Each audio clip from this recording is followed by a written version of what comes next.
யார் உள்ள வந்தது? 1000 பேர் எக்ஸ்ட்ரா வந்து தள்ளுமுள்ளு பண்ணி கத்தி எடுத்து வெட்டி செருப்பு எடுத்து அடிச்சு, செருப்பு நீங்க ரவுண்ட் பண்ணி விஷுவல் பண்றீங்கல்ல, செருப்பு வந்து விழுதுன்ட்டு. அப்ப அவனை அடிச்சவன செருப்பு அடிச்சவன உங்களால விஷுவல் பண்ண முடியல, ஏன் அவனை தூக்கல? இது வரைக்கும் இன்வெஸ்டிகேஷன் வளையத்துக்குள்ள வரலாம?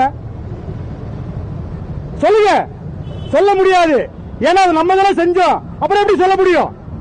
காழ்ப்புணர்ச்சி, அரசியல் காழ்ப்புணர்ச்சி. அரசியல் காழ்ப்புணர்ச்சி ஸ்டேஜ்ல பேசு.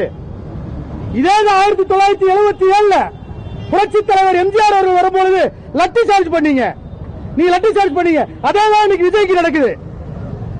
நீங்க உங்க பாலிடிக்ஸ் பண்ணுங்க, போய் பனையூர்ல போய் சண்டை போடுங்க, ஸ்டேஜ் போட்டு சண்டை போடுங்க. மக்கள்கிட்ட எங்க காட்டுறீங்க? தமிழக மக்கள்கிட்ட எங்க காட்டுறீங்க? வழக்கறிஞர் எங்களுக்கு எங்களுடைய ஆதகமே நீங்க மக்கள்கிட்ட காட்டுறதா? மக்களை ஏங்க கொலை ஆக்குறீங்க?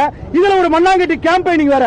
அந்த செந்தில் பாலாஜின்ற ஒரு முன்னாள் மந்திரி, அதாவது பாட்டில் ஒரு பேரை போட்டு ஹாஸ்பிட்டல் ஸ்டண்ட் காட்டுறாரு. என்னங்க இது? ஆம்புலன்ஸ் திமுக போட்டிருக்கீங்க. இதை விட கேவலமான விஷயம் என்னங்க இருக்கு? மக்கள் பைத்தியக்காரனாங்க, தமிழக மக்கள் பைத்தியக்காரனா? என்ன நினைக்கிறீங்க? 10,000 பேர் வரான்னு சொன்னா 27,000 பேர் வந்துட்டான்னு சொல்றீங்க. எங்க பேரியாச்சுங்க? எங்க போலீஸ்? இன்னைக்கு சிஎம் போறா 2,000 பேர் போலீஸ் வரீங்கல்ல, 2,000 பேர் சும்மா வெட்டியா வந்து நிக்கிறீங்களா? நீங்க அந்த இடத்துல போய் பாதுகாப்பு கொடுக்கல? உங்களால ஏன் பாதுகாப்பு கொடுக்க முடியல?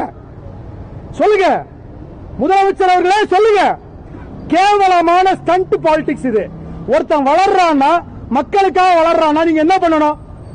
பொலிட்டிக்கலா ஜெயிக்க அப்படின்னு ஒரு 6 மாசம் டைம் இருக்குல்ல, நிறைய நலத்திட்டம் பண்ணுங்க, மக்களை கவர் பண்ணுங்க, அப்படி ஓட்டு வாங்குங்க. ஒருத்தனை அழிச்சு நான் மேல வருவேன் கேவலமான பாலிடிக்ஸ் அன்னைக்கு 1977 இன்னைக்கு வரையும் பண்ணிட்டு இருக்கீங்க. எதுக்கு உங்களுக்கு அந்த பாலிடிக்ஸ்?